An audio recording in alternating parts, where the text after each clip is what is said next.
ሰላም ሰላም ውድ የጄኤምኤም ቴሌቪዥን ተመልካቾቻችን ሰዎች ምን ይላሉ የተሰኘው ፕሮግራማችን ጀምሯል። ዛሬም በአዳዲስ ጥያቄዎች ለእናንተ መተናል። አብራችሁን ሁኑ።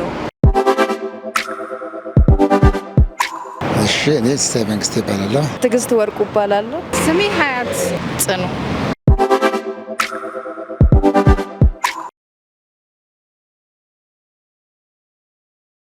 ሰርግ እና ልደት የሚባል ጎጂ ባህል ነው።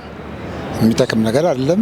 ስለዚህ ሰው ወደድኩሽ ከተባለ ወደ ሰርግ ወደዚያ ብክነት የሚያደርጉትን ለሌላ ማቋቋሚያ ቢያደርጉት ጠቃሚ ይሆናል። ስለዚህ ጎጂ ባህል ነው እንጂ የሚጠቅም ነገር አይደለም። ድግስ ማብዛት በቃ አለ ሁኔታው ብክነት ማብዛት በቃ እኔ ጎጂ ነው። መቀየር አለበት የምለው አሁን ብዙ አለኝ የሚሉት ከአቅም በላይ ደግሶ ይበላሉ ይጠጣሉ። ስንቱ ድሃ ደግሞ በቀን አንዴ የማይበላ አለ። ምንም የሌላችሁ እናት የሌለ ልጆች አለ፣ አባት የሌለ የአቅመ ደካሞች እነሱም ቢረዱ ደስ ይለኛል። ማለትም አላስፈላጊ ወጮችን እንትን ከማለት ምስኪኖች አሉ አይደለ? ያንቺን ዝም ብለሽ ይሆናል አይደል? ነጭ ለባሽ ምናምን ሰብስበሽ ለነሱ የምታባክኙን ማለት ነው ለምስኪኖች ብትረጂ ብታደርጊ ባይነኝ እኔ እንደዛ ነው እንጂ ሌላ ላይ ብዙም እንትን አይሰጠኝም። እንደዚህ የሆነ በእነሱ ነው እርካታና ደስታ የሚሰጠኝ። የተራቡ ስንት የተራቡ የተቸገሩ አሉ። እነሱ ለነሱ ቢሆን እንጂ ያላስፈላጊ ወጪ አውጥቼ ደግሼ ምናምን ምን ደስታም ኮንፊደንስ ያኔ ይሆናል አይሰጠኝም። ለምን መሰለሽ ስንት የተራቡ የተቸገሩ እዚህ ጋር ምስኪኖች እዚህ አስፋልት ላይ እየተበረዱ ብርድ እየበረዳቸው እየራባቸው እኔ ለራሴ በቃ ለደና ኗሪ ሰው ሰብስቤ ምናምን ባበላ ለኔ ምንም ደስታ እሱ አይሆንም። ይሄ ከፋይናንሻል አንፃር አንደኛ ነገር ቤት ይሄ አንዳንድ ጊዜ አብዛኛውን ባይባል በብድር የሚደገሱ ነገሮች ሊኖሩ ይችላሉ። አንዳንድ ጊዜ ይሄ ከሰው እኩል ለመሆን ወይም ደግሞ ሰው ምን ይለኛል የሚባሉ ነገሮችን እንትን ለማለት ማለት ነው፣ ወይም ደግሞ ለማሳየት የሚደረጉ ነገሮች አሉ። አንዳንድ ሰዎች ኖራቸው የሚደግሱ ሰዎች አሉ። አብዛኞቹ ደግሞ ሳይኖራቸው የሚደግሱ ደግሞ ይበዛሉ። እንደዛ ሲሆን ከድግሱ በኋላ የሚመጣው ጭንቀት ራሱ ሌላ በሽታ ነው። ለዛ ሰው ከቻለ ይደግስ፣ ካልቻለ ግን በሚችለው በአቅሙ ቢደግስ አሪፍ ነው።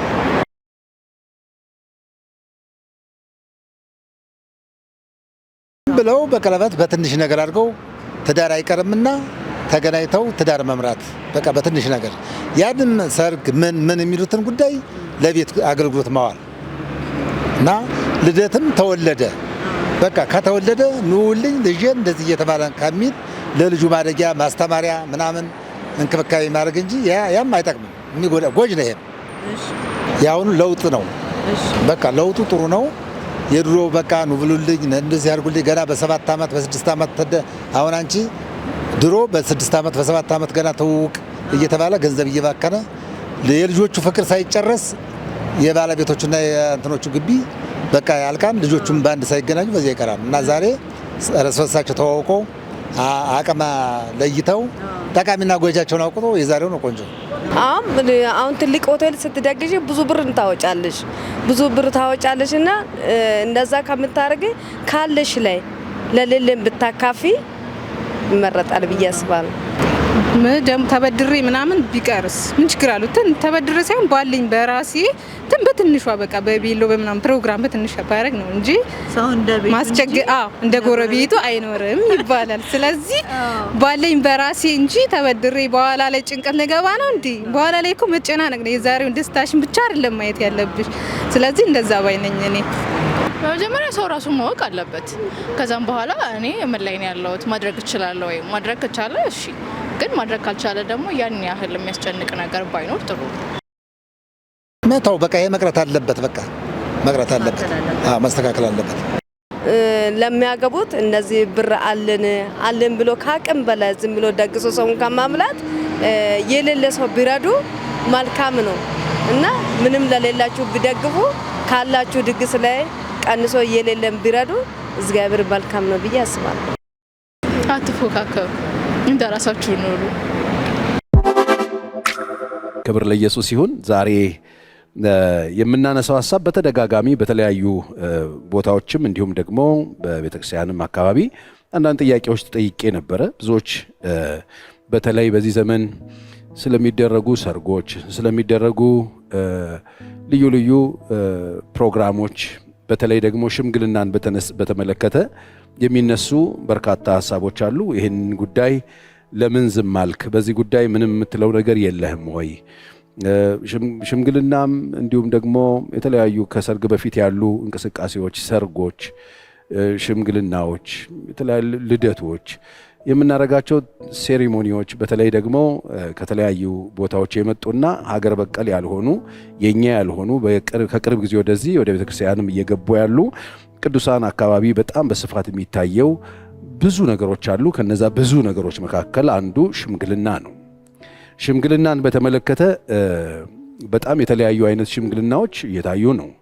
እኔ በጣም ሰርፕራይዝ እየሆንኩባቸው ያሉ ሽምግልናዎች እየታዩ ነው። ኢትዮጵያ ውስጥ እስከማይመስል ድረስ ሽምግልና በ200 ሰው በ300 ሰው ሽምግልና በ100 ሰው ሽምግልና እንደገና በብዙ ሴቶች ብቻ ሽምግልና ብቻ በጣም ዘግናኝ አይነት ሽምግልናዎች እየታዩ ነው። እነዚህ ሽምግልናዎች ከየት ነው የመጡት? እንዴት ነው የመጡት? ለምንድን ነው የመጡት? ማን የፈጠራቸው? ወዴት ነው እየተሄደ ያለው የሚለው ነገር በጣም ያሳስበኛል። ቀን ወደ ቀን እየተበረዙ ያሉ ባህሎቻችን እየተለወጡ ነው ያሉት። ስለዚህ በዚህ በሽምግልና ዙሪያ እየታዩ ያሉ ከቀን ወደ ቀን በጣም የሚደንቁ አይነት ሽምግልናዎች እየታዩ ነው ያሉት። ምንድናቸው እነሱ? እኔ እንግዲህ ባደግኩበት ማህበረሰብ መካከል በቤተክርስቲያንም ካልቸር የተለያዩ ያው ሽምግልናዎች ሲደረጉ ነው የኖሩት። እኔም ሽማግሌ ልክ ያለው ከአንድም 2-3 ጊዜ ሳገባ እንደገናም ሽምግልና ሲላክ ትዝ ይለኛል። ሰዎች ይላካሉ። ቤተሰብ የሚቀርባቸውን ሰው መጀመሪያ ልጆች የሚያገቡ መሆኑን ለቤተሰብ ይናገራሉ። ከዛ ቤተሰብ ደግሞ ልጆቹ እርስ በርሳቸው ይነጋገራሉ። ሽማግሌ የሚመጣበትን ቀን ልጅት ለቤተሰብ ትነግራለች። ከዛ ደግሞ ሽማግሌዎች ተመርጠው በቤተሰብ ተመርጠው ትልልቅ ሰዎች ያንን አግቢውን ሰው የሚያውቁት ሰዎች በስነ ስርዓት ተነግሯቸው ሄደው የሚያምኑበትን በስነ ስርዓት በተለይ አባቶች ብዙ ጊዜ ይኖራሉ። አንዳንድ ጊዜ እኔም የሄድኩባቸው ሽምግልናዎች አሉ። ወላጅ አባቶችም የሚኖሩበት እንዲሁም ደግሞ የአባት ቤተሰብ ጓደኞችና ትልልቅ ሰዎች የሚኖሩበትን ሽምግልና አያለው። ደግሞም እንደሱን የተኖሩ ሄደው ይጠይቃሉ። ለቤተሰቡ ክብር፣ ለወላጆቻቸው ክብር። የማልጅ ነው ምንድነው ስራው ምንድነው ጸባዩስ ባህሪውስ ተብሎ ተጠይቆ እውነተኛ መልስ ቢሰጡ ማለት ነው። ሽማግሌ ማለት እውነተኛ ማለት ነው። ሽማግሌ ማለት የሸመገለ ማለት ነው። ማቹር ያረገ ማለት ነው እንጂ እድሜው ትልቅ የሆነ ማለት አይደለም። ስለዚህ ይሄንን ትልቅ ተቋም ሰዎች ሊሰሩት ሲያስቡ የሚልኳቸው ሽማግሌዎች በዚህ ቤትና ኑሮ ህይወት ላይ ኃላፊነት መውሰድ የሚችሉ የልጆቹ ህይወት የሚያሳስባቸው የልጆቹ የነገ ትዳራቸው የሚያሳስባቸው በዚህ ጉዳይ ማቹር ያረጉ ሰዎች ናቸው። በተለይ እንደ ታዳጊ ሀገር እንደ ታዳጊ ሀገር ሳይሆን እንደ ደሃ ሀገር የምንኖርበትን ማህበረሰብ እሴትና ያለውን ማህበራዊ ሁኔታ ነባራዊ ሁኔታ ያለውን እውነት ሪያሊቲውን መረዳት በጣም ያስፈልጋል። እኛ ስለምንችልና ስለምናረገው ያረግነው ነገር በሙሉ እኛ ማድረግ ስለቻለን የምናረገው መሆን አለበት ብዬ አላስብም። አካባቢያችንን፣ ማህበረሰባችንን፣ ሀገራችንን አብረውን የሚኖሩትን ሰዎች እዚች ኢትዮጵያ የምትባል መርከብ ላይ የተሳፈሩትንም ሰዎች ያማከለ ነገር አብረን ብናስብ ጥሩ ነው። ትውልድን ያማከለ ነገር አስበን ብናደርግ በጣም ጥሩ ነው ለማለት ፈልጋለሁ። በዚህ ጉዳይ ሀሳብም አስተያየትም ያላችሁ ሰዎች ጻፉልኝ። በዚህ ጉዳይ የተሻለ ነገር ብንሰራ በጣም ጥሩ ነው ለሀገራችን፣ ለምድራችን። ምክንያቱም አሁን የሚያስደነግጥ ነው። ሰርጉ አይደለም ሽምግልናው የሚያስደነግጥ ነው። ወጣቶች ነገ ሰርግን ሲያስቡት በጣም እንዲፈሩትና ጨርሶ በቃ የኔ ትዳርም ኑሮም ህይወትም አይረባም ብለው እንዲያስቡ የሚያደርግ ነገር ነው እየታየ ያለው። ምንድነው ያደረኩት ብላችሁ ጠይቁ ራሳችሁንና ዛሬ የተወሰነ መጽሐፍ ቅዱሳዊ የሆነውን ሽምግልና ነግራችኋለሁ። የመጀመሪያው እንግዲህ ሽማግሌ ራሱ እግዚአብሔር ነው። የመጀመሪያውን ትዳር ሲሰራ ለአዳም የሚመቸውን ረዳት እንፍጠርለት ያለው ራሱ እግዚአብሔር ነው። መጽሐፍ ቅዱሳችን ዘፍጥረት ምዕራፍ 2:18 ራሱ ነው ሐሳቡን ያመጣው ራሱ ነው። አግቢው አልነበረም ያሰበው። ስለዚህ የመጀመሪያው የትዳሩ ኃላፊነት ወስዶ ትዳር ለመስራት የተነሳው ሽማግሌ አባታችን እግዚአብሔር ነው። ምን አደረገ? ራሱ መልካም ረዳት እንፍጠርለት ብሎ ራሱ ሄዶ ራሱ ሰርቶ ራሱ አበጅቶ አምጥቶ ነው የሰጠው ሽማግሌው እግዚአብሔር። እንግዲህ ምናልባት ይሄ ቃል እንዳይከብዳችሁ እግዚአብሔር አባታችን ስለሆነ የመጀመሪያው ሐሳብ እሱ ስለነበረ ይሄንን ያደርጋል። የምትመቸውን ረዳት እንፍጠርለት ብሎ ዘፍጥረት 2:22 ላይ ስታሉ አስተኝቶት ሰርቶ ወስዶ ከጎኑ አጥንቶ ወስዶ ሰርቶ ሴት አድርጎ አምጥቶ ሰጥቶ ትዳር ሲሰራ ታያላችሁ። ከዛ ያን ትዳር ሲሰራው ሰሪው የመጀመሪያው እንግዲህ ለዛ ትዳር ሐሳቢ ነኝ የትዳር ኃላፊነት ወስዳለሁ ብሎ የጀመረው እግዚአብሔር እንግዲህ እስከ መጨረሻ ድረስ ለዛ ቤት ሚስቱን ካመጣለት በኋላ ባልና ሚስቶቹ እንዴት እንደሚኖሩ አስፈላጊውን የሆነ የትዳሩን መርሆች አስቀምጦለት ትዳሩ እንዴት እንደሚመራ ነግሮ አስቀምጦ ለቀቀ። ይሄውላችሁ ሽምግልና በአባት ነው የተደረገ። የመጀመሪያው ሽምግልና አባት ነው የመረጠው። አባት መርጦ ለልጁ ትዳር ኮንሰርን ነበረው፣ ኃላፊነት ወስዶ አባት ለልጁ ሚስት ለልጁ ትዳር መጽሐፍ ቅዱስ እንደዚህ ነበር ቀድሞ የነበረው። ይሄ ነው ሲወርድ ሲዋረድ አቢዩዝ የተደረገው። ይሄ ነው ሲወርድ ሲዋረድ የተበለሻሸው። አባት ነበር ለልጁ ትዳር ያስብ የነበረው። ከዛ ኃላፊነት የሚወስድን ሽማግሌ ጠርቶ ቤት ውስጥ የሚያውቀውን ሽማግሌ ሂድና እዚህ ቦታ ላይ ጠይቅ፣ እዚህ ቦታ ላይ ለልጄ ሚስት አምጣለት ብሎ ላከው ይላል መጽሐፍ። ታዲያ ይህንን የተላከ ኤሌዘርን ታስታውሳላችሁ። መልአኩን ከፊት ይሰዳል ተብሎ የወጣው ኤሌዘር ሄደ ይላል። ሽማግሌዎች ምንድን ነበር የሚያደርጉት? እንግዲህ አንድ ሰውዬ ሊሆን ይችላል። ሽምግልና እንዳልኳችሁ የቁጥር መብዛት የዘመን ቁጥር የእድሜ ጉዳይ ሳይሆን ኃላፊነት የመረከብና በዚህ ጉዳይ ላይ ኃላፊነት መቀበልን የሚጠይቅ ነው። ሽማግሌ ተደርጎ አምሎት አባትየው ይሄንን ስራ እንዲሰራለት ለልጁ ሚስት እንዲያመጣለት የተላከው ሰው ምንድነው ያደረገው? እንግዲህ ዛሬ ልናደርገው የሚገባ ነገር ዛሬ በሽምግልና የምንላክ ሰዎች የምንሄድ ሰዎች ዝም ብለን የማናቀውን ቦታ በማያገባን ጉዳይ ምንም በማንረዳው ነገር ላይ ዝም ብለን እየሄድን የሰዎችን ሕይወት የሚያበላሽ ነገር መስራት የለብንም። ይሄን ሽማግሌ ስትመለከቱት እንግዲህ መጽሐፍ ቅዱስ የሚያስተምር ይሄ ሽማግሌ ምን አደረገ? ጸለየ ይላል። አይገርማችሁ? ሽማግሌዎች ይጸልያሉ፣ ለሚያደርጉት ነገር ይጸልያሉ። ምን ብሎ ጸለየ? ቁጥር 12 እንዲህም አለ፣ የጌታዬ አብርሃም አምላክ እግዚአብሔር ሆይ እለምንሃለሁ፣ መንገዴን ዛሬ በፊት ያቅናልኝ፣ ለጌታዬም ለአብርሃም ምሕረት አድርግ፣ እንደው ባክህን እግዚአብሔር ሆይ።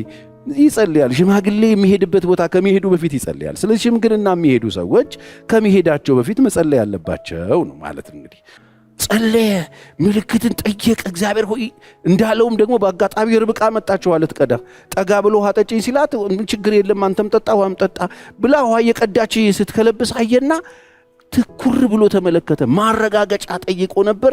ትኩር ብሎ ያያል። ይሄን ነገር እግዚአብሔር ሰውየው ትክ ብሎ ይመለከት ነበር። እግዚአብሔር መንገዱን አቀንቶለት እንደሆነ ወይም እንዳልሆነ ለማወቅ ይላል ዝም አለ ይላል። አያችሁ፣ ጠበቀ፣ ተረጋግቶ የጸለየውን ጸሎት ነው አይደለም የሚለውን አረጋገጠ።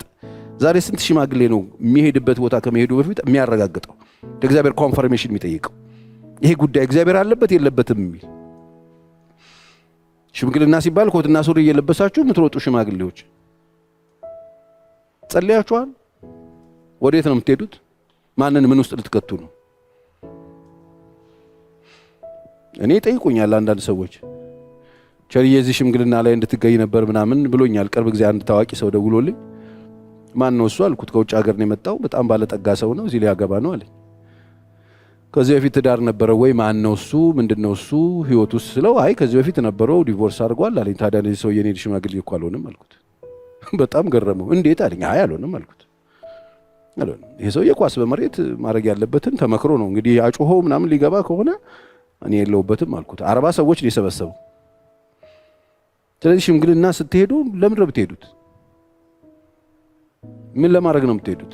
የእግዚአብሔርን ሐሳብ ለመፈጸም ነው የምትሄዱት ወይስ የጠጅ ቤት ጓደኞቻችሁን ሐሳብ ለመፈጸም ነው የምትሄዱት? ሽማግሌ የሚያደርገውን የሚያውቅ ነው። ትኩር ብሎ የሚመለከት ነው። ማረጋገጫ እግዚአብሔር የሚጠይቅ ነው። አስተውሎ የሚያደርገውን ነገር የሚያደርግ ነው። ዛሬ በተለያዩ ቦታዎች ላይ ሽምግልና ሄደን ያፈርንባቸው ቦታዎች የሉም። እንደው እዚህ ሽምግልና እኔ አንድ በጣም የሚታወቅ አገልጋይ ከሌ ብላችሁ የምታውቁት አገልጋይ ነው ሽምግልና ሄጃለሁ። ዶሮ ምናምን በስነ ስርዓት በልተናል። በሳምንቱ ነው ፌል ያደረገው። እንደዚህ አይነት ስህተት እንዳትሰሩ ያደርጋቸዋል። በጣም ጥንቃቄ ማድረግ ጥሩ ነው። በየግብዣው የሄዱ መሰየም ተገቢ ነው ብዬ አላስብም። ከዛ ጉዳዩን እግዚአብሔር እንዳረጋገጠለት ልክ ያለው አይነት እሱ የጸለየውን ጸሎት መልስ አገኘ። ከዛ ብድግ ስትመጣ ስጦታ ሰጣት ይላል። ቸርነት አደረገላት፣ አምባሩን ሰጣት። መጽሐፍ ቅዱስ እንደሱ ነው የሚለው ቁጥር 22 ላይ ግመሎቹንም ከጠጡ በኋላ እንዲሆነ ሰውየው ግማሽ ስቅል የሚመዝን ወርቅ ቀለበት ለልጅቷ ለእጆቿ 10 ስቅል የሚመዝን ጥንድ ወርቅ አምባር አወጣ። እርግጠኛ ነው እርግጠኛ ነው። ስጦታ ሰጣት፣ አምባር አወጣ፣ እንዲህም አላት አንቺ የማን ልጅ ነሽ? እስኪ ንገሪኝ፣ ለአባትሽ ቤት የምናድርበት ስፍራ ይገኛልን አለ። አሁን ነማን ቤት መሄድ እንዳለበት አውቋል። ሽማግሌው እቺ የተባረከች ልጅ፣ የምትታዘዝ ልጅ፣ እቺ ደግ ልጅ፣ እቺ የዋህ ልጅ፣ እቺ ጨዋ ልጅ ማለት ሰው አክባሪ ልጅ፣ አገልጋይ የሆነ ልብ ያላት ልጅ እቺማ ለጌታ የባሪያ ሚስት ትሆናለች አለ። እዚች ሴት እቺ ልጅ ቤት ውስጥ ነው ያለው ጉዳዩ አለ። እናንተ ቤት ማደሪያ ይሆን ጠይቂልኝ አላት። ስትሮጥ ሄደችና ለወንድሟ ነገረች፣ ለቤተሰብ ነገረች። ችግር የለም የሆነውን ነገር ጉዳዩን አስረዳቻቸው። ጥሪው ተባለ። ሽማግሌው መጣ እዛ ቤት ውስጥ። እቺ ናት እንጂ የምትጠየቀው እቺ ቆንጆ ልጅ፣ ልጃገረድ ሴት አይገርምም? ልጃገረድ ናት፣ ቨርጅን ናት፣ ሰራተኛ ናት፣ ቤተሰብ የምትታዘዝ ናት፣ ጨዋ ልጅ ናት። እዚች ልጅ ጋር ሽምግልና መሄድ ምን ያሳፍራል? ዛሬ ማጋ ነው የምንሄደው ነው ሽምግልና። ጨዋ ቤተሰብ አክባሪ፣ ቤተሰብ አገልጋይ፣ ጨዋ ሰው አክባሪ ናት ርብቃ። እንደዚህ አይነት ልጅ ናት። ሽምግልና ሄደ። ሽምግልና የት ነው የምትሄዱት? ሽምግልና የት ነበር ሄዳችሁት? ቼክ አርጉ። የሚገርም ነው። በዛ ገባ ይላል። ሽማግሌው ቤት ውስጥ ገባ። በቃ ይኸው ለፈረሶችም ለማምጣ አስገባ፣ ግመሎችንም አስገባ፣ ይኸው ረፍት አድርግ ግባ። ከዛ ሰውየውም ጎንበስ አለ፣ ለእግዚአብሔር ሰገደ ይላል። ከዛ ሽማግሌው የመጣበትን ጉዳይ ተናገረ ይላል። ቁጥር 26 ላይ ስትመለከቱ ከዛ ቁጭ በል ብላ ሲሉት አልበላም አለ። አያችሁ፣ ከዚህ ነው ፒክ የተደረገ። አሁን ሽምግልና ሄደን ምን ፈለጋችሁ ሲባል ልጃችሁን ለልጃችሁ እንፈልገን ነበር፣ በሉ ቁጭ በሉና አነጋገር ሲባል አይ የመጣንበትን ጉዳይ ሳንናገር የትም አንሄድ አንቀመጥም የምንለው እኮ ይኸው ከዚህ ነው የተወሰደ። የመጣንበት ጉዳይ አለ፣ እሱን ሳንጨርስ ጉዳዩ ላይ ሳንገባ ሳንናገር የመጣነው ዝም ብለን አይደለም፣ ጉዳይ ይዘን ነው የምንለው እኮ ይሄ ነው። ይሄ ሰውዬ እዚህ ጋር የደረሰው ቤት በኩል መጥቶ ነው፣ ጸልዮ ነው፣ ማረጋገጫ ጠይቆ ነው፣ ትኩር ብሎ አይቶ ነው፣ አገናዝቦ ነው የመጣው። ስለዚህ የምንሄድበት ቦታ ማንጋ ነው የምንሄደው? ለምንድን ነው የምንሄደው? አስተውለን። እግዚአብሔር አለበት ይሄን ጉዳይ። ይሄ ጉዳይ ለስንተኛ ጊዜ ነው? በጥንቃቄ የሚካሄድበትን ጉዳይ አታራክሱት፣ አታራክሱት። እናንተ ሽማግሌዎች፣ እናንተ ኮትና ሱሪ ያላችሁ ሽማግሌ የሆናችሁ የመሰላችሁ ኮትና ሱሪ ሁሉ ሽማግሌ ያደርግ። አስተውሉና አድርጉ። በጣም ብዙ ሰው እያስለቀሳችሁ ነው። ብዙ ሰው እያሳዘናችሁ ነው። ማጋ ምን ፍለጋ እንደምትሄዱ በጥንቃቄ እንድታስቡ ያስፈልጋል።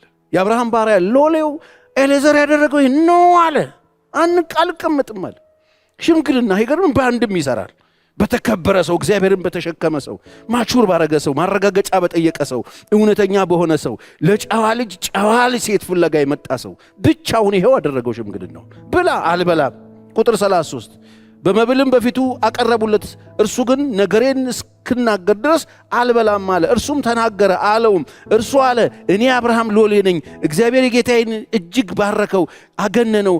በጎችንና ላሞችን፣ ብርንም ወርቅንም፣ ወንዶች ባሪያዎችንና ሴቶች ባሪያዎችንም፣ ግመሎችንም አህዮችንም ሰጠው። እንግዲህ እኔ የመጣሁበት እንግዲህ የተላኩት ከዚህ ሰውዬ ነው።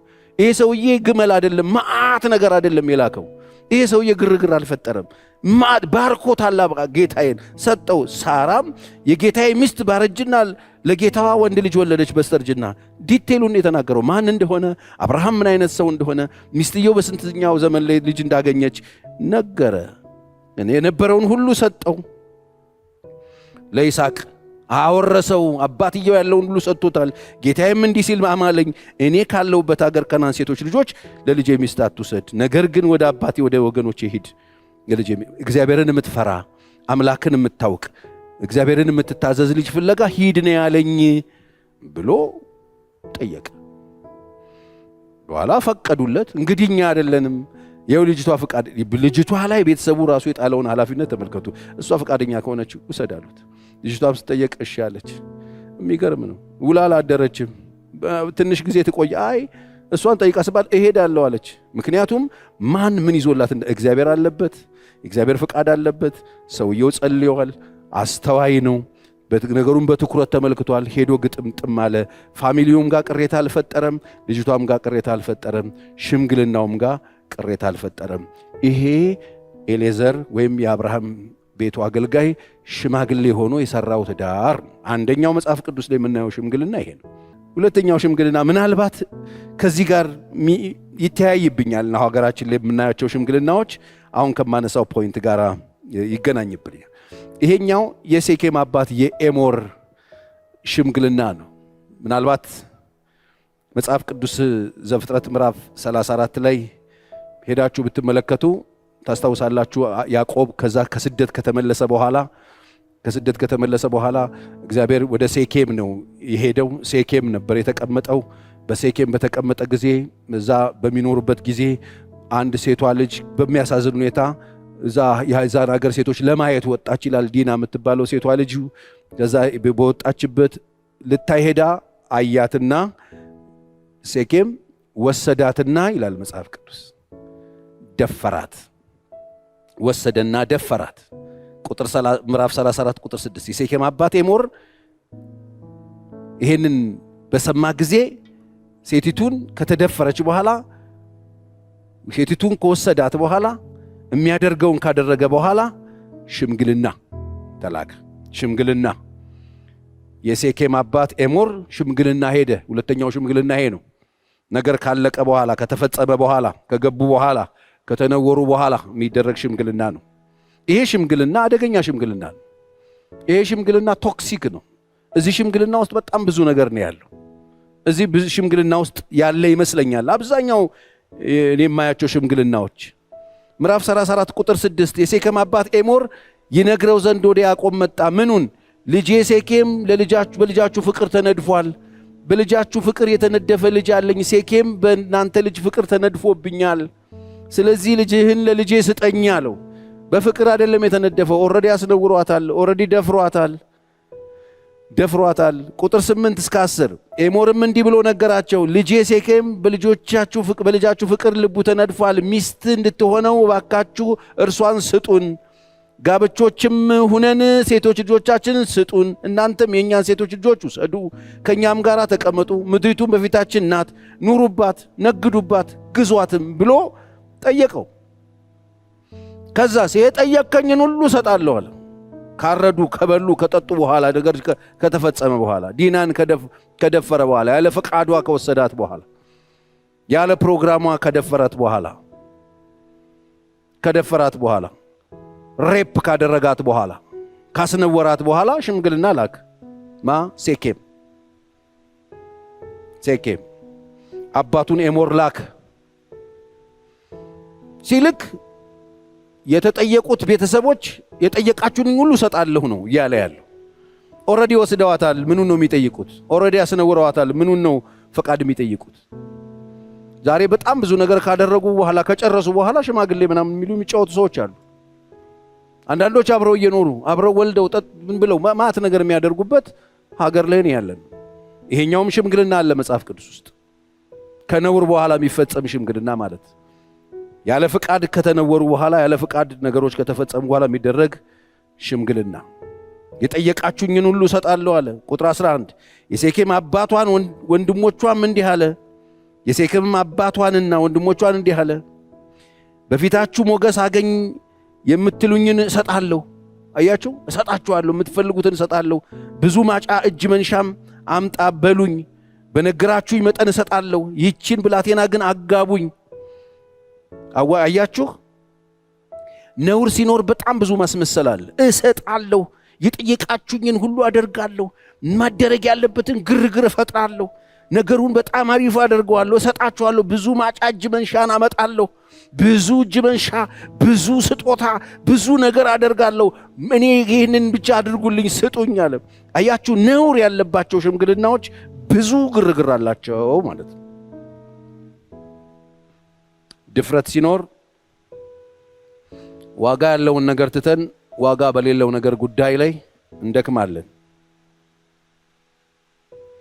ይህን ሲያደርግ ሰውየው በነውር ያደረገውን ሽምግልና ቤት ውስጥ ያሉት ወንድሞቿ ሌዊና ስምዖን ጉዳዩን በትኩረት እያዩት ነበር።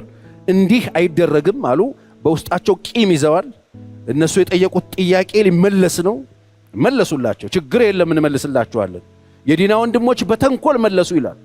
ችግር የለውም እንሰጣችኋለን፣ ግን የምታደርጉትን ነገር ልንገራችኋል ሲባል እናንተም ወንዶቻችሁም ሁሉ ተገረዙዋል። መጽሐፍ ቅዱስ ሕግም ስላላቸው እነሱ የተገረዘ ካልተገረዘ ጋር የማይጋባበት ስለሆነ ነውር ስለተፈጸመባቸው የሚገርም ሁኔታ ሰዎቹን በሙሉ በዚያ ሀገር የሚኖሩትን ሰዎች በሙሉ በሴኬም ያሉት ወንዶች እንዲገረዙ አደረጉ። አስገረዟቸው። በሶስተኛ አስቡ። ቁስላቸው ሳይደርቅ ከተማው ላይ ያሉት ወንዶች በሙሉ ተገርዘው ከነቁስላቸው ቁጭ ባሉበት በሌሊት ገብተው ከተማይቱን አጠፏት ይላል መጽሐፍ። አጠፏት፣ አቃጠሏት ይላል። አያችሁ፣ ቂም ያለበት ነውር ያለበት ሽምግልና። ለዚህ ነው በግፍ የሚደረጉ ሽምግልናዎች ጥንቃቄ ያስፈልጋቸዋል። ነገሮች ካደረግን በኋላ የምናደርጋቸው ሽምግልናዎች ውስጣቸው ቁርሾ ይኖራቸዋል። ስለዚህ ነገሮችን ካደረግኩ በኋላ ሽምግልና ልካል። በፊት በኢትዮጵያ ምድር ላይ ነበሩ። በየገጠሩ የኢትዮጵያ ክፍል ሰዎችን ጠልፈው ወስደው ከዛ በኋላ ተፈለጋችሁ ሰዱ አይነት ነገር ነበረ ከደፈሩ በኋላ። ይሄ አሁን በኢትዮጵያ ሕግ ወንጀል ነው፣ አይደረግም። እንደዛ ማለት ነው። እነ ሴኬም ያደረጉት ይሄንን ነው። መጽሐፍ ቅዱስ ሄዳችሁ ስትመለከቱ ጤናማ ባልሆነው የሽምግልና መጨረሻ ይሄ ሽምግልና ሞት፣ እልቂት፣ ጦርነት፣ መፍረስን ይዞባቸው መጣ። የቱንም ያክል ስጦታ ይዘህ ብትመጣ የማተርፍበት ቂምን የማትወጣው አደጋ ሊያመጣ የሚችል ችግር እንዳለ በዚህ ሽምግልና እናያለን። ዛሬ አባት ነን የምትሉ የሀገር ሽማግሌ ነን የምትሉ ሽምግልናችሁ የቱ ጋር ነው ያለው? የትኛውን ሽምግልና ነው የምትሄዱት? ነገ ሞት፣ ነገ እልቂት፣ ነገ ጦርነት፣ ነገ ችግር፣ ነገ ዝርፊያ፣ ነገ መፍረስ ይዞ የሚመጣ ሽምግልና ነው ወይንስ ክብር ይዞ የሚመጣ ሽምግልና ነው? እንግዲህ ተመልካቾቻችን ሰዎች ምን ይላሉ በተሰኘው ፕሮግራማችን ለዛሬ ያዝንላችሁ ፕሮግራም ይህንን ይመስል ነበረ። ብዙ እንደተማራችሁ ተስፋ እናደርጋለን። ሳምንት በሌሎች ጥያቄዎች ወደ እናንተ እንመጣለን። ከፕሮግራሙ ጋር ኢየሩሳሌም አካሉ አብራችሁ ቆይታ አድርጋለሁ። እስከ ሳምንት፣ መልካም ሳምንት።